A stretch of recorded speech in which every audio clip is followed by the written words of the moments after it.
It is 3 o'clock. We'll go ahead and get started.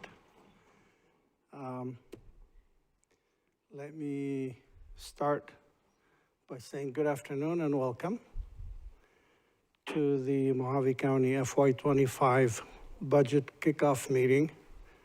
We're going to follow similar patterns to what we've done in the past, where I'll give you a bit of an overview, turn it over to Luke, our Chief Financial Officer, who will go into more details as to where we see ourselves and where we go from here. It's nice to see you all in the room. I know probably many are watching through Teams and virtually.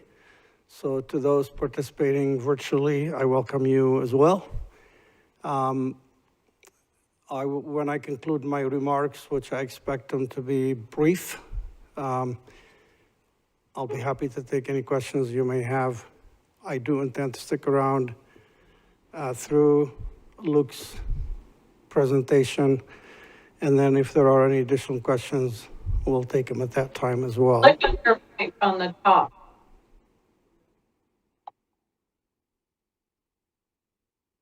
Is that a comment to me or to?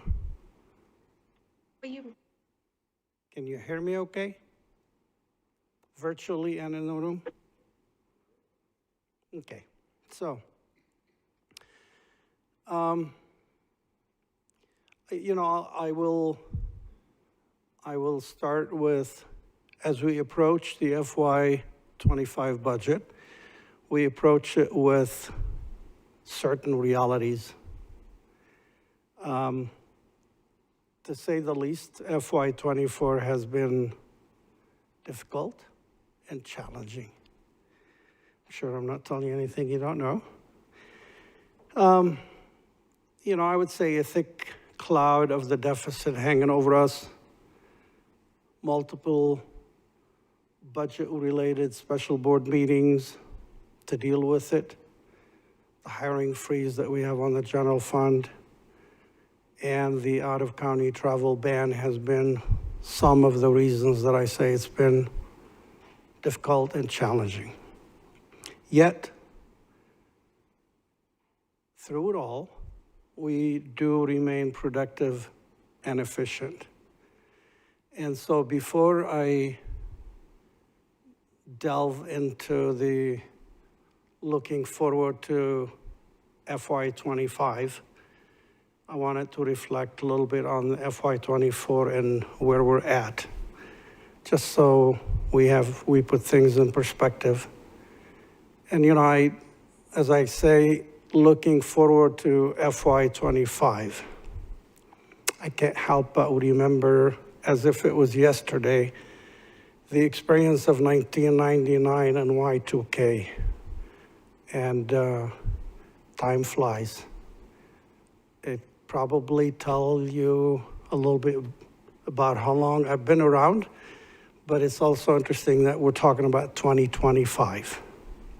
So, overall, and reflecting on FY24, I would say overall we are busy and we are making progress in many areas, including measurable gains in employee recruitment and retention.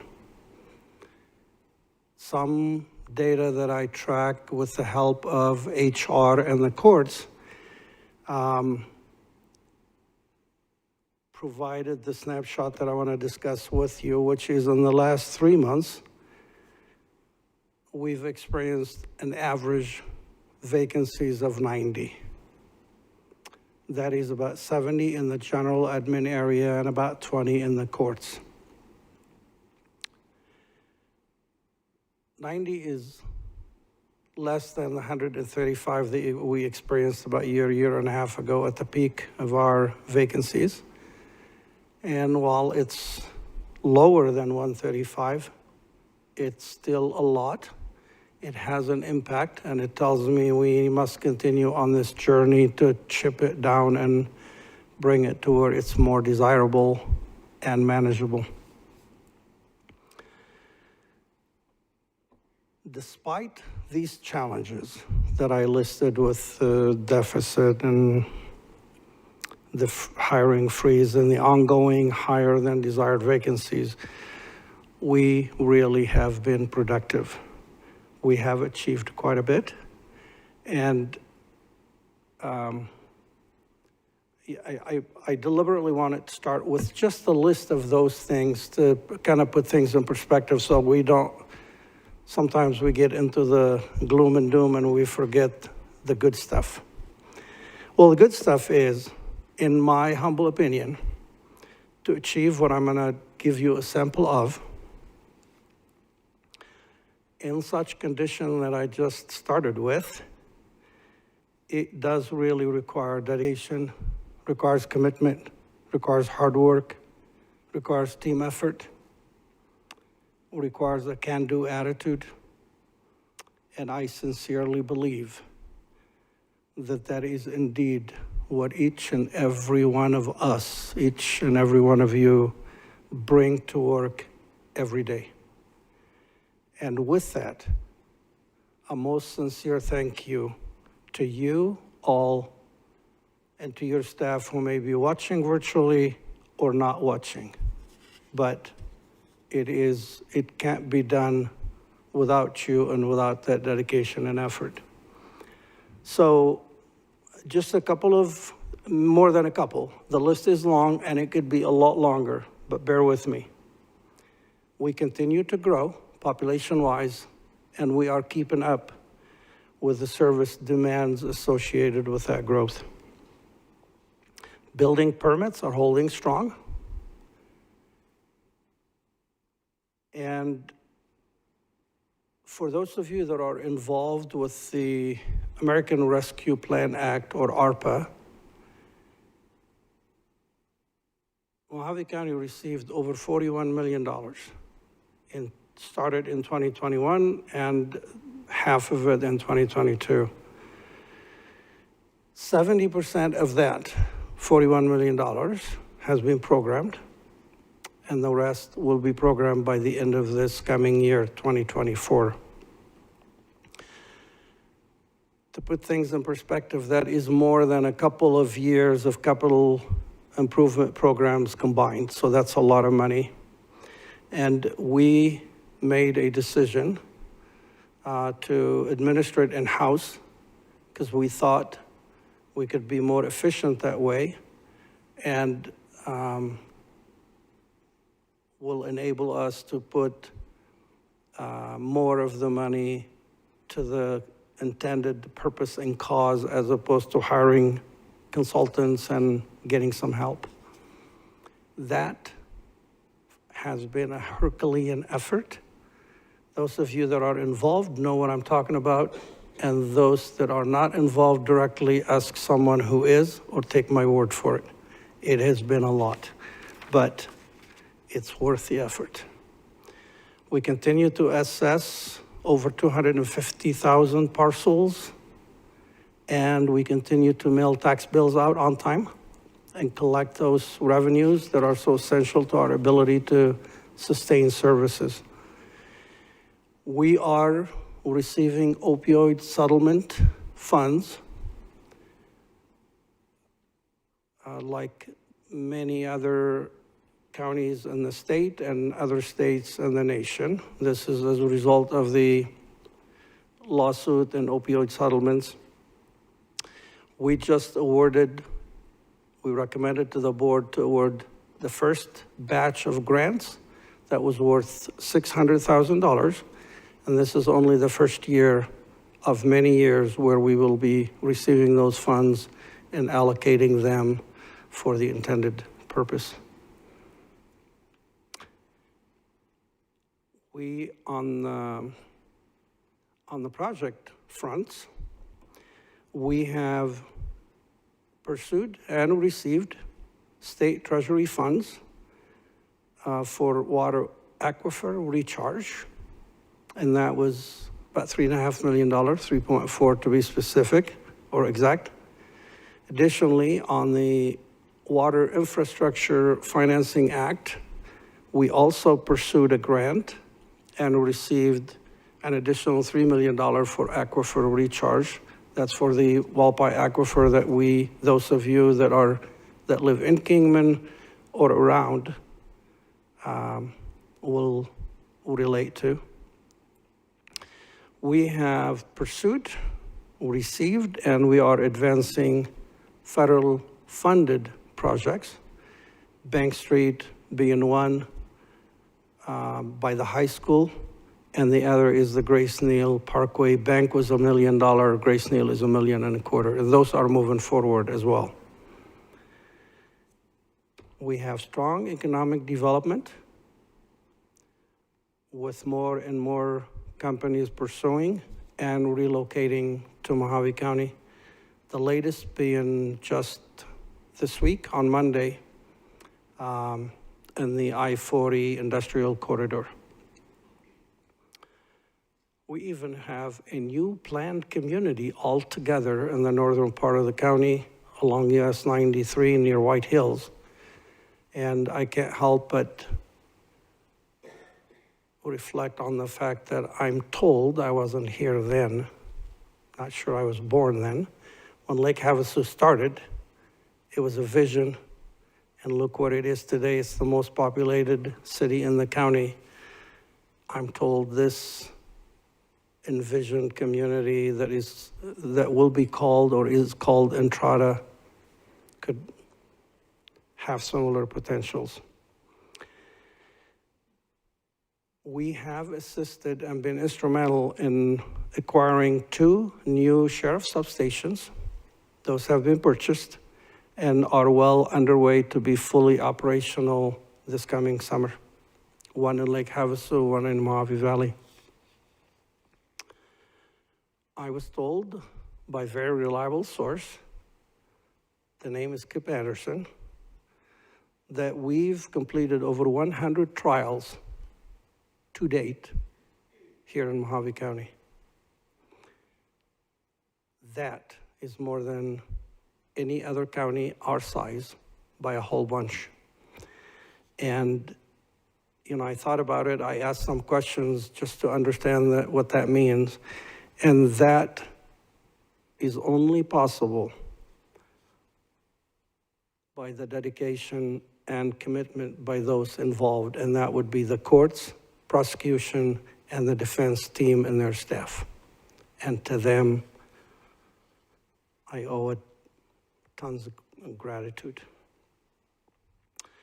We have turned the corner on the medical examiner-related contract services and related funeral home issues that we experienced late last year and earlier this year. And that because public health has worked really hard to get us there. We have significantly enhanced and improved workforce development in Mojave County because community services has worked their heart out to achieve that as well. Job opportunities increased and improved. We continue to invest and focus on cybersecurity, and knock on wood, we continue to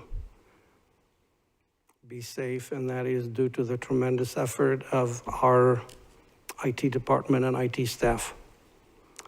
We continue to, with all these projects that I mentioned, to track existing contracts, issue new contracts, procure for new projects, and we have managed to overwhelm and keep overwhelming them.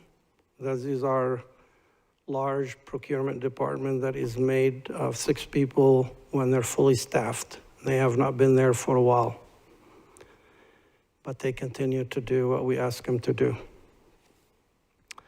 And we continue to automate and enhance our performance efficiencies.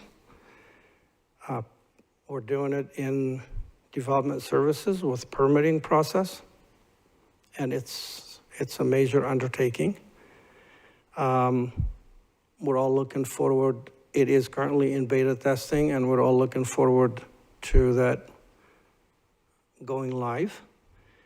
Timesheet submittals,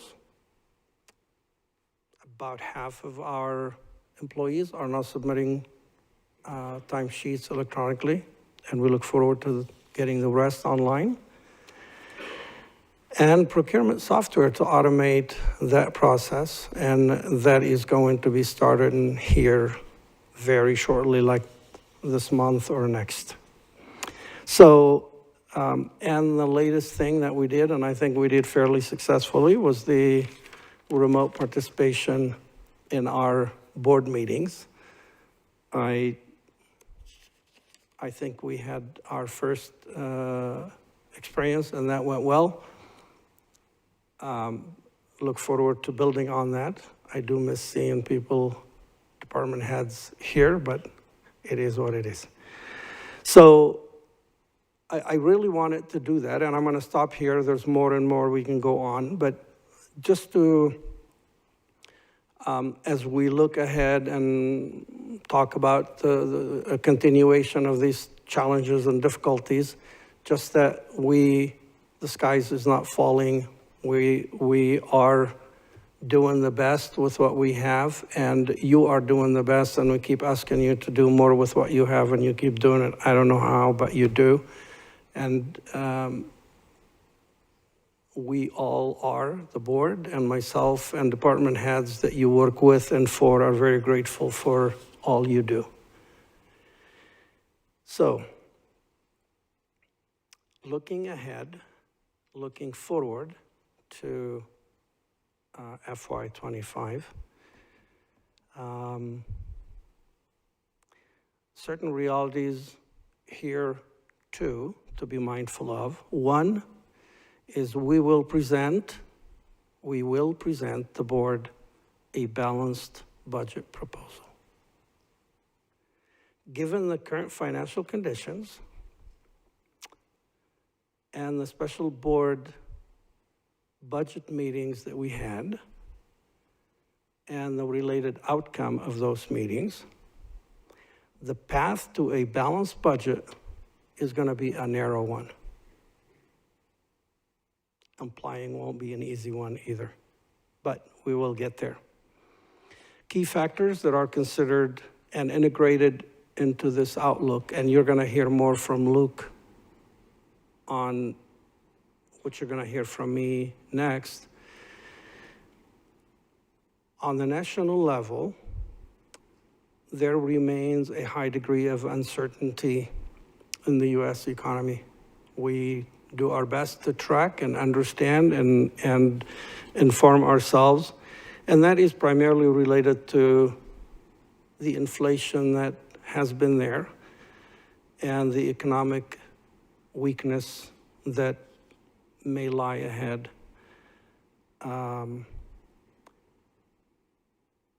Inflation has come down. It's not what it was last year or what it was earlier this year, but I don't think we're at where we need to be, at least what economists tell us we need to be. And that in itself is enough. And then you throw in the fact that it's an election year next year, and that makes things, raises them to higher level of excitement and interest. In Arizona, our state, economic forecast reflects a slowing down also.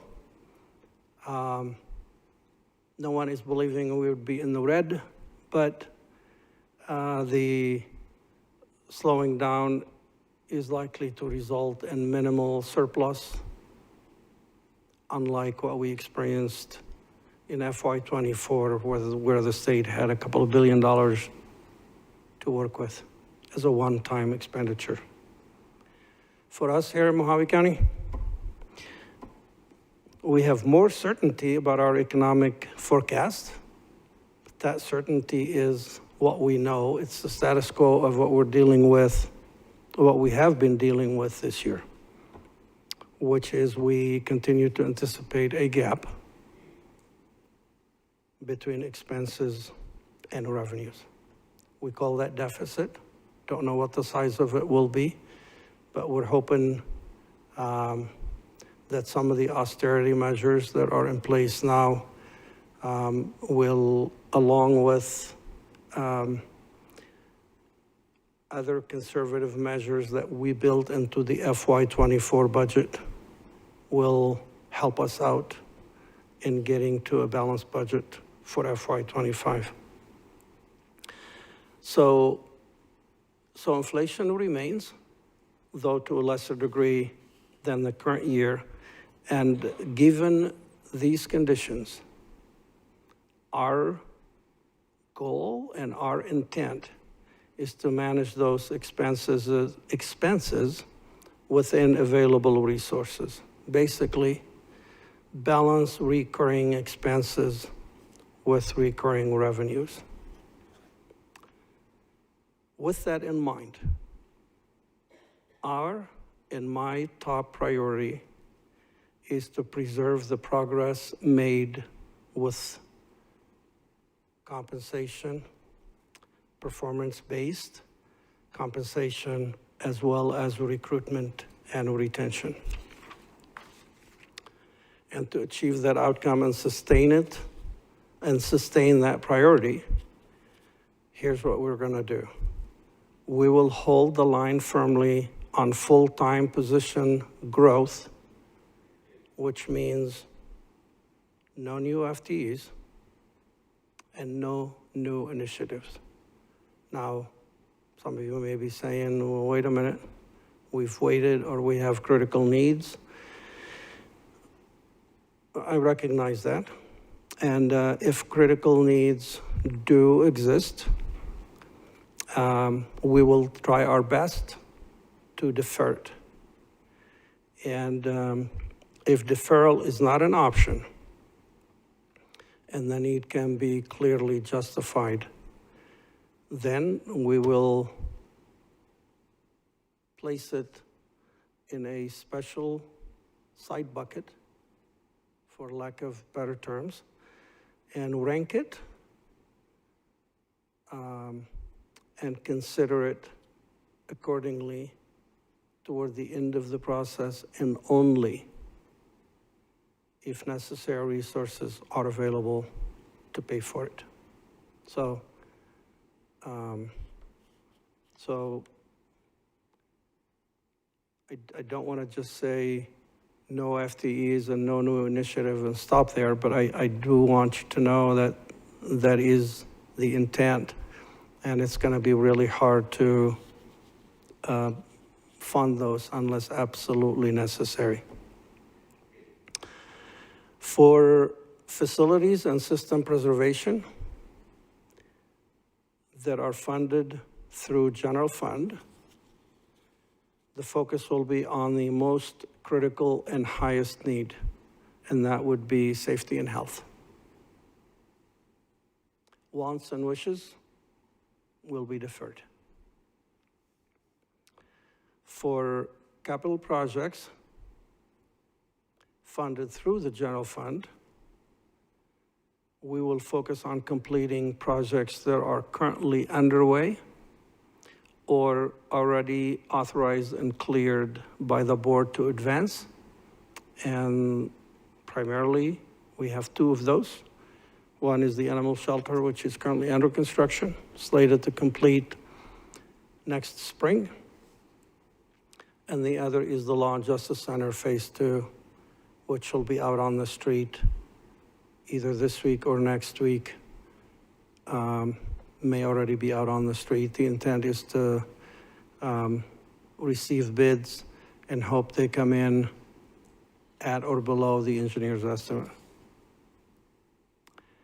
We will also be advancing the grant-funded projects that have no general funds going to them, and there are a few of those. The Reach Out facility, which will be built next to the jail behind this building, is one, and that is funded by state treasury.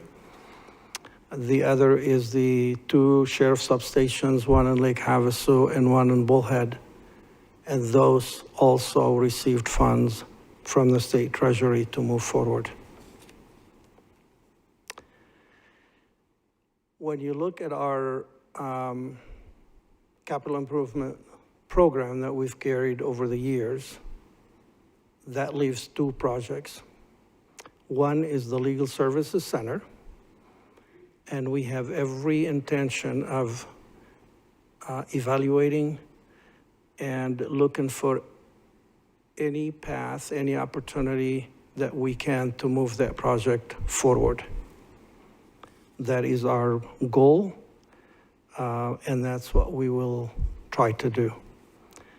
The other will be the morgue, and we will continue to defer the morgue for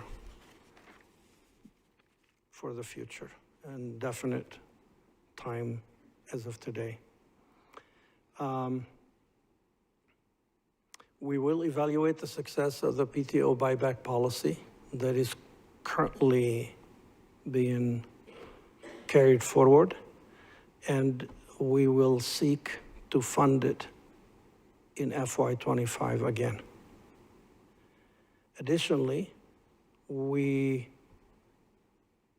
are going to take a look and evaluate perhaps even assess the effectiveness of the mitigation and austerity measures that we have with us, such as related to the general fund, such as the hiring freeze and the out-of-county travel ban, and see if those are producing the results that we intended, or if we need to revisit those.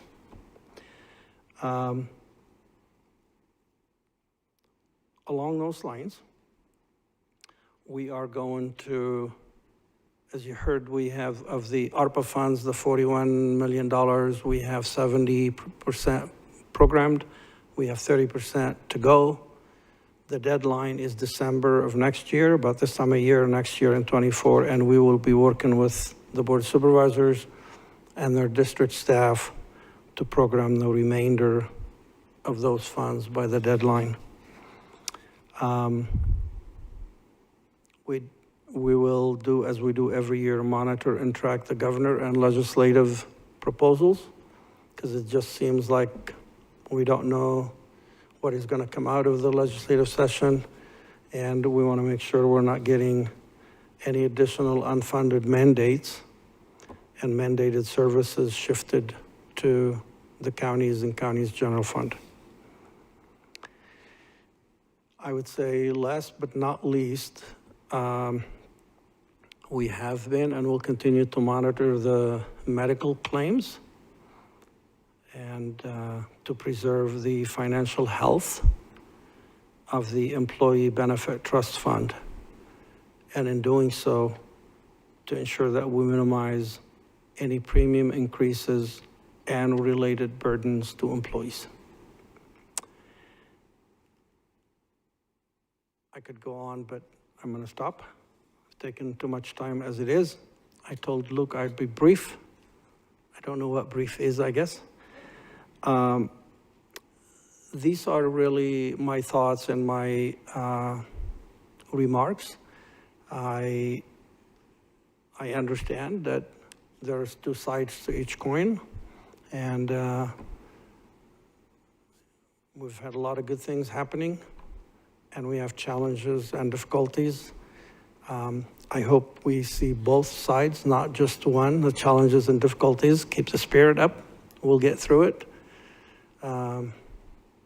So I will, unless there are any questions for me, and I intend to stick around and wait for Luke to go through his presentation. But if there are any questions, I'll be happy to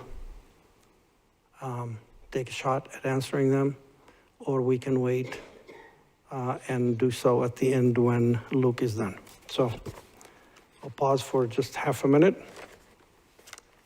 Any questions? If not, Luke Mornian, our Chief Financial Officer, is going to come up and take it from here. Thank you. Thanks, Luke.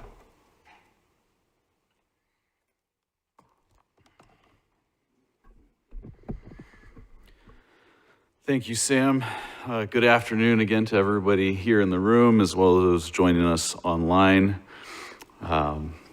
Sam stated it pretty clearly, so I'm not going to dwell much on next year's projected deficit. You all have been part of the ongoing conversation over the last several months. Everybody is aware of the situation that we're in. As Sam said, as a county, our primary goal right now is to present a balanced budget to the board for fiscal 25. And as part of that budget, we're going to aim to preserve the performance-based compensation package, PTO buyback, and to complete the capital projects that Sam mentioned. I just want to take a minute to thank you all for the steps that you have taken within your departments to control costs through the year to date. I realize that the hiring freeze and the travel restrictions that are in place have definitely impacted operations for everyone. And I truly do appreciate that you have each every department has just taken those in stride. And I can't tell you how much I'm thankful for that we haven't had a lot of pushback on that. With that being said, I do want you to know that myself, Sam, the finance staff, we're doing everything that we can to meet the business needs of the county within the constraints of the limited resources that we have available. As I proceed through the presentation, this will be evident. The approach for the fiscal 25 budget is going to look a bit different than it has in years past. It's going to require taking a hard look at what is truly needed. And I will be asking everybody to really scrutinize every single line item in your budget, and you will be asked to provide justification for many expenditures that in years past has simply just been accepted at face value.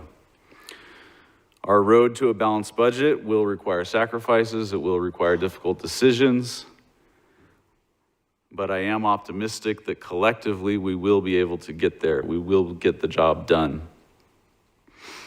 So thank you again for your perseverance and your commitment and dedication. And you'll be happy to know there's about half as many slides as last year, because I know a lot of you probably feel like you've sat through more budget talks this year than in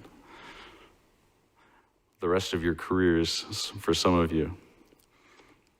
So we're going to briefly touch on economic outlook for the national economy as well as the state economy. We'll take a look at the budget outlook, the budget process, including what has changed this year and what has not changed. Then we'll talk a little bit about the budget package, the documents that you will be seeing within Teams, the new online platform that we're using for budgeting, ClearGov, and then we'll discuss the timeline from today up to final budget adoption.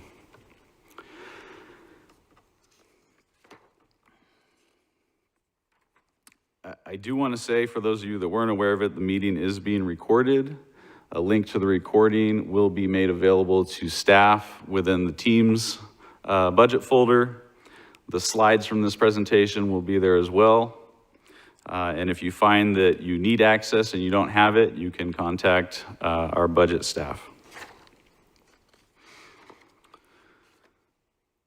So, as Sam said, probably one word that best defines the outlook for the national economy right now is uncertainty.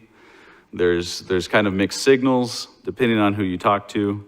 If you were to pick a dozen economists, probably in any year you'd get a dozen different opinions, but I think this year you would definitely have a mixed bag. Inflation has slowed over the last year, but as Sam said, it's not down to where we would like to see it or where the Federal Reserve would like to see it. Unemployment was falling nationally, but it started to tick up again in October. We have a lot of uncertainty around what's going to happen with interest rates in calendar 24. And we have some, but not all economists that are predicting a brief recession in the first half of calendar 24. Our federal government is also yet to pass a budget. They're operating under the second continuing resolution as they struggle to pass appropriations bills. And again, it's an election year, so all bets are off. On the state side, If we look at unemployment for this year to date compared to last year at the same time, unemployment is a bit higher.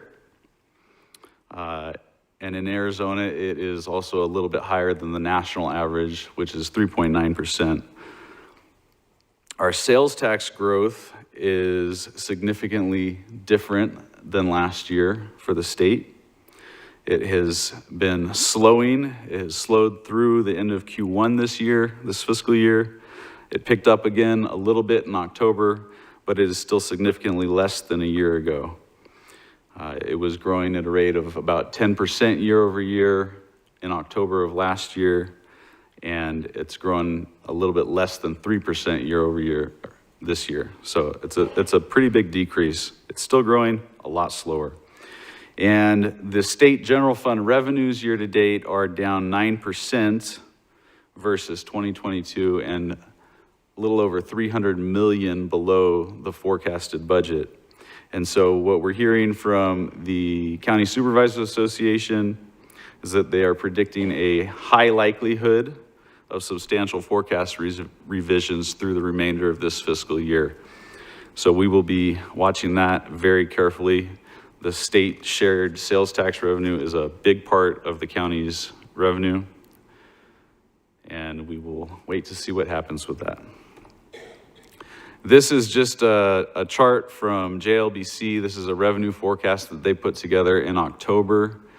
I will just say that they provide us forecasts throughout the year as we were heading towards final budget adoption last year. I want to say it was in early June. They downgraded their forecast. This is another downgrade from where they were at, and so we're going to be adjusting our revenue forecasts in line with this. As I mentioned before, we do get a lot of state and federal money. About 48% of the general fund revenue is either state or federal money. 33% of it is state shared sales tax. So if state shared sales tax dips, it has a pretty big impact on the county's general fund budget.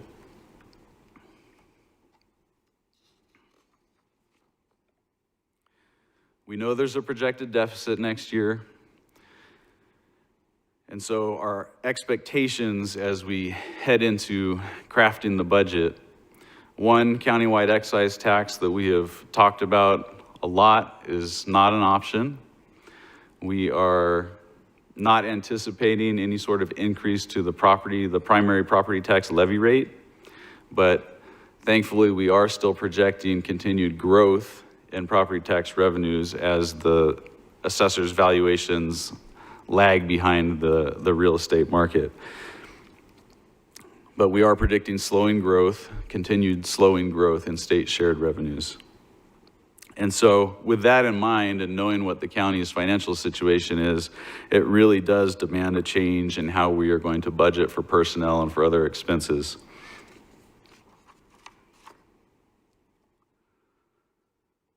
Overall, the board has taken some actions, some fairly significant actions to reduce the non-recurring portion of that projected deficit. They've done that by deferring some capital projects.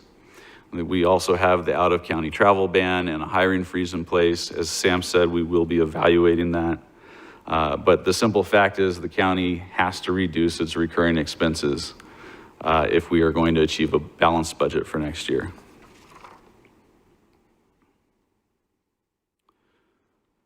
So what has changed in our budgeting approach for next year? There's a couple of things. We're taking a different approach to personnel. We are going to basically provide a baseline expense for the non-personnel expenses that is based on a 5-year average. We will be using a new budget software. It's an online platform. I think you will all find that once you get used to it, it is a really, really good tool. And we're also going to be monitoring specifically some contract-related cost increases. We'll be asking for that information from your departments. With regards to personnel, so I'm going to talk about filled positions and then talk about vacant positions because we're taking a little bit of a different approach for both of those. When the performance-based compensation package was put in place a few years ago, it was a new thing for the county, at least in recent history. And the approach that was taken was to basically say, we knew everybody that met the requirements would get a 3% raise each year, and we budgeted for that as a full year at that higher rate of pay. We've dialed it in a little bit, and so we will be budgeting based on whatever your ending salary is for each employee at the end of this current fiscal year, and then looking to when the anniversary date is that a 3% raise would go into effect. Of course, we don't know if everybody will get a evaluation that qualifies for them for that, but we have to budget for everybody. And so that's how we're going to budget for filled positions. There are a few exceptions. We do know there are some state legislated or mandated pay increases, primarily for elected officials beginning next January. As Sam mentioned, we never know what's going to happen in the way of unfunded or expanded mandated services.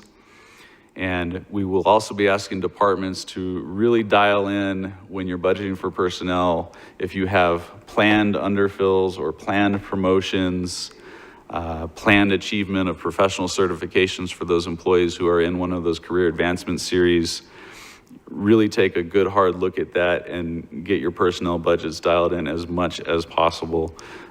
We are going to make that a requirement. If you don't plan accordingly for those events to take place, and we get non-budgeted requests mid-year, they're not going to be approved unless vacancy savings are available. And with the new approach that we're taking, most departments are going to have less in the way of vacancy savings. So just bear that in mind as you're putting together your requested budgets.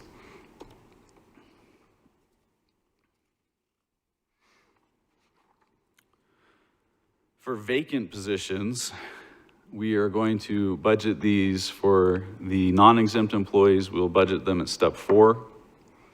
For the exempt positions, we will budget them at step 8. There will be exceptions, as with everything, but they will require significant justification. And if you want to budget any of your vacant positions above step 4 or step 8, respectively, it's going to require approval. With the general fund vacant positions, we will be, as we have done in years past, we will be setting aside a certain amount of funding in the general administration budget to cover any sort of unexpected oversights, things of that nature. But we would expect that with this new approach and taking a much harder look at it as we plan the budget, that there's going to be a lot less in the way of requests to access that funding.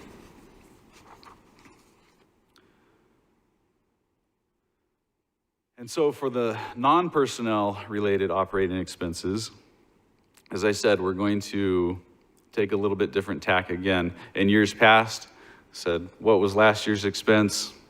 We'll roll that forward to next year. And then generally departments would add to that and request a little bit more if they had a justification. What we're going to do this time around is give you a 5-year average. That's going to be based on the actual department expenses for fiscal 20 through fiscal 23, and then your budgeted expenses for the current year, or your projected expenses for the current year. Any request above that baseline average expense is going to require justification. So no more same as last year. Everything's going to be scrutinized. You will be required, and we'll talk about that a little bit more in ClearGov, but there's a way to annotate those requests and provide those requests and those justifications. Again, as always, there's exceptions. We know that a lot of departments have contracts in place that have a built-in annual increase. There's no way around that. That's just business in today's environment. We would ask that you contact any vendors as soon as possible if you have contracts that are expiring either before the end of this year or during fiscal 25, so that you can budget accurately for that.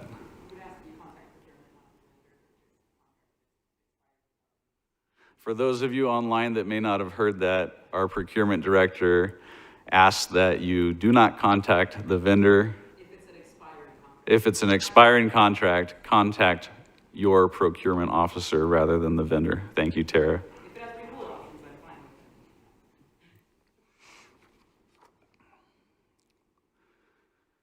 So ClearGov, some of you have already had some training on this. It is a cloud-based budget software. It has 4 distinct modules. It's really the first 2 that you will be accessing and using as you put together your fiscal 25 budgets. That will be operational budgeting and capital budgeting. This also has the capability of creating and presenting a digital budget book. The county hasn't done a budget book in several years, and so we're looking to bring that back, but it will be a digital platform that provides a lot more transparency and enables the public to really better access and understand our budget. So with the cloud-based software, the departments will be responsible for the data entry. It has built-in help and messaging functions, and it also has a separate website called ClearGov Academy where you can actually register and enroll in classes specific to different topics on how to operate the software, how to do certain things within the software. You can go in there and search their catalog of courses. You can enroll in 6 or 7 of them. It'll save it for you. It'll mark your progress. It's really a great learning tool. And so we are really going to lean heavily on that. When you have questions, the first response you're going to hear is, have you taken the course related to that question? Have you gone through? Most of them are not very long, but it will present the information in a way that is easy to understand and kind of guides you through step by step. So we are really going to push back and expect you to take it upon yourselves to learn the software that you need to know how to use to do your job and put a budget together. As Sam said, we are not anticipating a whole lot of the way in new initiative and capital requests, but both of those will be entered in the capital budgeting module. So capital requests, that makes perfect sense. You think new initiatives that aren't capital related, they still get entered in the capital budgeting module. So that has been confusing for some people, so I just wanted to point that out. But detailed instructions will be provided. And again, those specific trainings are available within ClearGov Academy. So if you are putting together capital requests, please, please, please just consider, stop, pause, think about it, and then think about it some more, whether or not those requests can be deferred until fiscal 26. If they are truly needed, if it's a critical need, we understand, but we just ask that you really try and limit those. And then, as Sam said, if it's a non-budget neutral type of new initiative and it does get submitted, you're going to have an uphill battle to get that approved. And even if we include it in that separate budget, all of those are going to be ranked. And then if there's funding available towards the end of the process, depending on where they fall in that ranking, that will dictate whether or not they get included in the budget.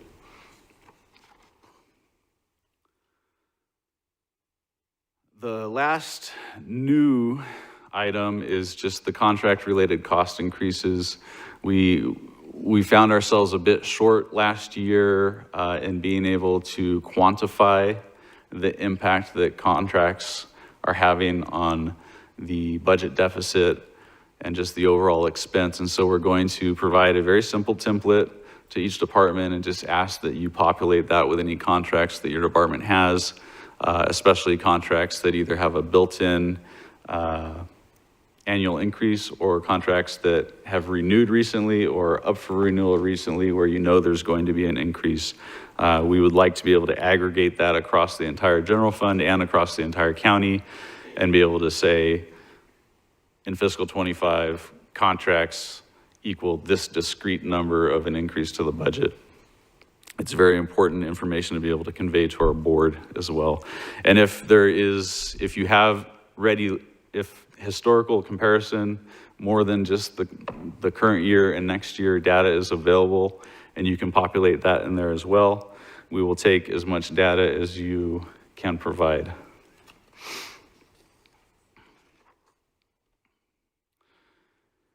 We have a couple things that haven't changed, and I don't think these will come as any surprise to anyone. So your program budget pages, those are the pages at the front of the old Excel-based budget that basically says these are the services and duties that our department performs or provides.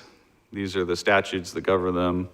And so we will ask that you continue to populate that, especially if you have any expanded services due to new legislation. We will be asking for performance metrics. Again, that is very closely tied to the service level breakdown, the third item up on the screen.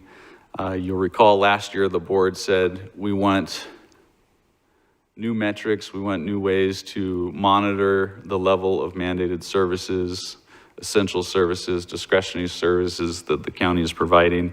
And so we brought that back for fiscal 24.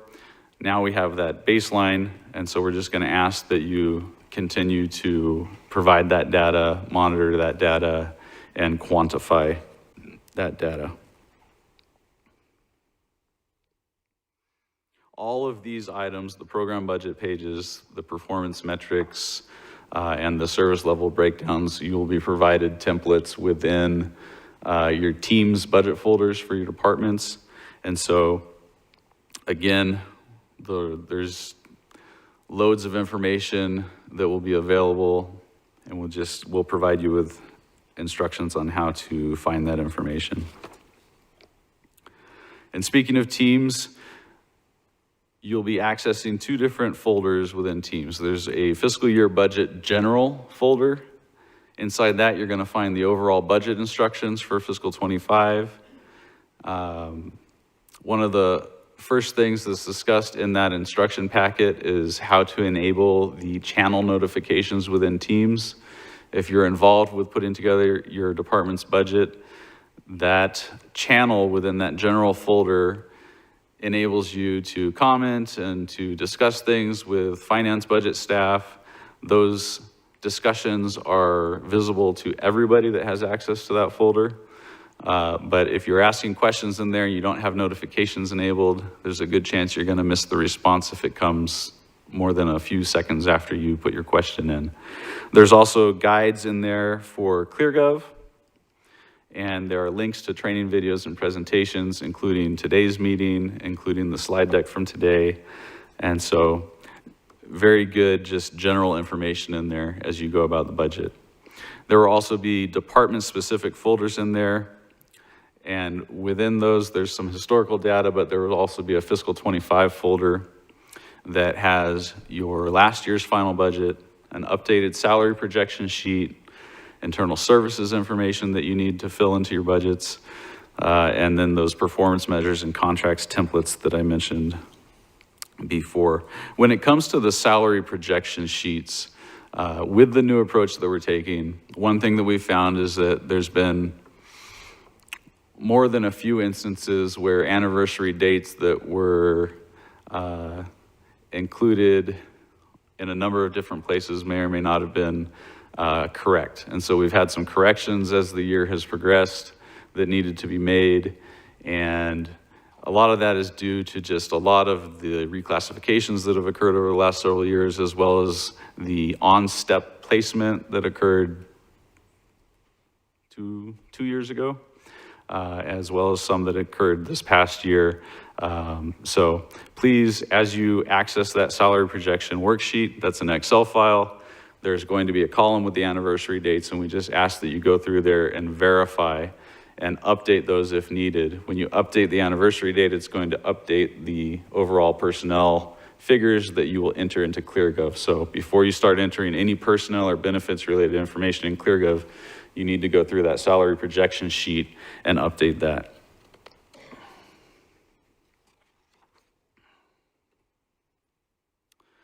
And then lastly, I know most of you have already completed at least the introductory ClearGov budget training. I just want to point out two things. So this green chat icon that you see on the screen, this is the in-app help button within the ClearGov software. And when you click on that, it expands to show that larger graphic where you can search by topic. You can just simply type in a question that you have and the software will pop up what the most likely answers are, or you can message the ClearGov staff and they will get back to you. As I stated before, there is the ClearGov Academy.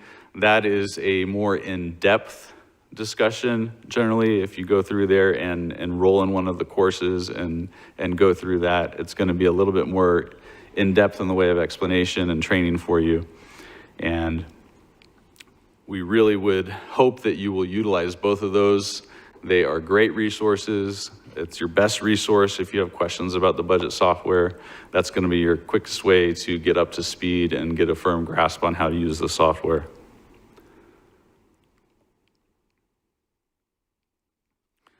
And then last but not least, our timeline to final budget. Last year, we moved it up from August to July. This year, and this has been the goal for I think 4 or 5 years now, is to get the final budget adopted before the end of the fiscal year. We are targeting June 17th. My wife's probably not very happy about that. That's our anniversary, but maybe it'll be an anniversary present. But we started a little bit earlier this year. We started in October with internal services departments. Here we are in December. You have about a month until your budgets are due back to finance, and we'll roll through the spring and get that final budget adopted in June. One last thing, just back to all the documents in Teams. Those are going to be available beginning on Monday.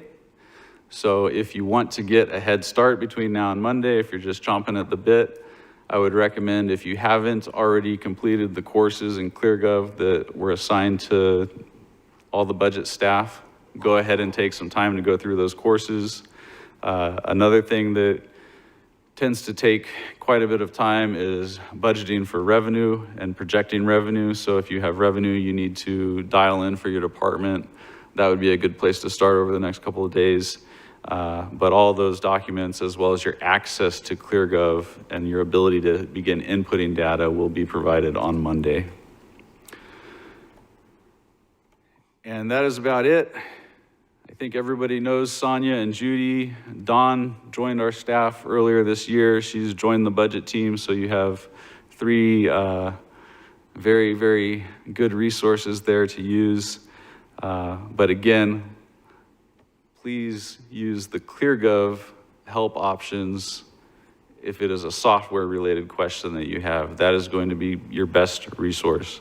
If it is something specific to the county processes or to your budget specifically for your department, then by all means, utilize that chat function within the Teams channel or reach out to the budget staff. And with that, we are done with the presentation and questions.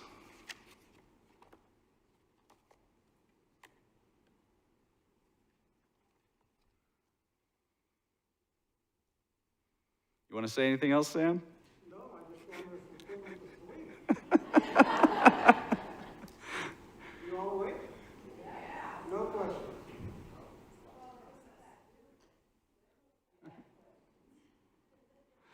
Well, thank you all for your time, and look forward to